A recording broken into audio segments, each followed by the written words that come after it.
Ever been out on a boat and had something go wrong? Oh, yeah. Like really wrong. Not a great feeling, is it? Nope. It Yeah. makes you realize how quickly things can turn bad out on the water. For sure. And that's what we're diving into today. Okay. It's the story of two fishermen who have been missing off the coast of Jamaica.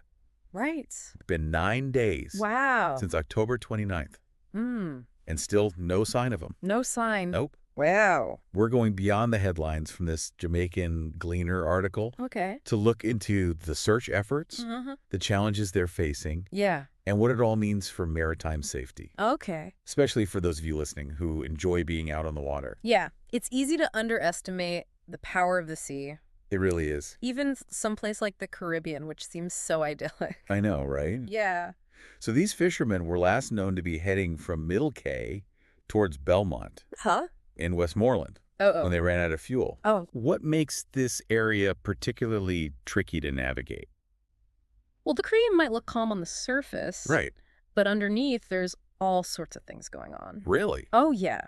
The currents around Jamaica can be really unpredictable. Oh. They're influenced by wind, tides, even underwater topography. Wow. And you can get these sudden localized squalls that appear out of nowhere. Oh, really? Yeah. And of course, there's always the risk of shallow reefs. That's right. So if you run out of fuel in that environment, it's not just an inconvenience. No. It can get dangerous fast. And the article talks about this huge search and rescue operation that's underway. Yeah. The Jamaica Defence Force has been looking for them, and they've got help from other countries, too. That's right. It's been an amazing joint effort. It really has. The Cayman Islands Coast Guard, Yeah. Haiti's Joint Rescue Coordination Center, Right. they've all joined the search. And even further than that. It's even expanded to their regional partners, Huh. Belize, Honduras, Guatemala.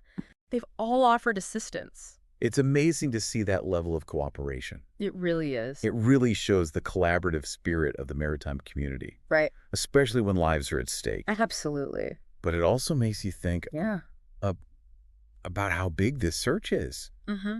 And they still haven't found anything. Nothing at all. No trace. Wow. So what are the odds of survival after 9 days lost at sea? That's the question everyone's asking. It is. And there's no easy answer. Right. Survival depends on a bunch of different factors. Like what? Well, obviously, weather conditions play a huge role. Sure. Storms, exposure. Right. Those can be deadly. Right.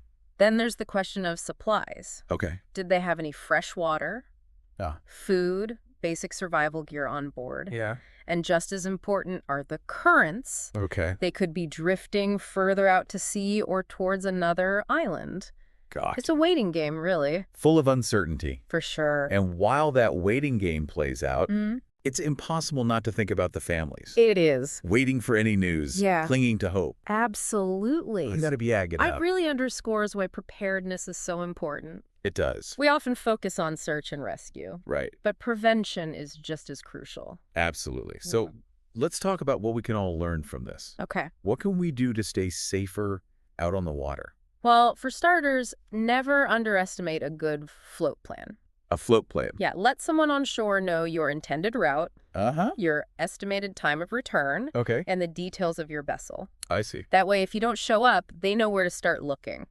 That makes a lot of sense. Yep. What about essential supplies? Okay. What should we always have on board just in case? Well, beyond the obvious things. Like, Life jackets, flares, right. first aid kit. Yeah. You should also consider packing extra food and water. Okay. A waterproof flashlight, Uh-huh. a whistle to signal for help, even a basic toolkit for minor repairs. I like that. Oh, and don't forget a mirror. A mirror. Yeah, for signaling. Oh, right. It can reflect sunlight for miles. Really? Yeah, it makes you much more visible to search parties. Those are some great practical tips. You know, technology has really changed the game when it comes to maritime safety. It really has. Can you talk a bit about things like GPS and emergency beacons? Sure, GPS is invaluable for navigation. Yeah. It helps you stay on course and track your location. Right. But it's important to remember that it relies on satellites. Uh-huh. It can be affected by atmospheric conditions or battery failure. Oh, right. Emergency beacons, on the other hand, transmit distress signals Okay. that can be picked up by satellites Yeah. and relayed to rescue immunities. Oh, wow. They're your lifeline if you're in a really bad situation. So important. There are different types. Okay. EPIRBs for general maritime use, Right. and PLBs for individuals. It's important to know which one you need and how to use it properly. So it seems like knowledge and preparation are really our best defenses out there. Absolutely. The ocean is powerful. It is. We can't control everything, Right. but we can increase our chances of having a safe and enjoyable experience For sure. by taking the right precautions. Absolutely. And maybe this deep dive will inspire you all to think a little deeper. Yeah, Go beyond the basic safety checklist. that's right. Maybe even take a boating safety course. Yeah. Learn more about emergency procedures. Okay. Brush up on those navigation skills. Yeah. Knowledge is power, It really is. especially when you're out on the open water. For sure. Be safe out there, everyone. Absolutely.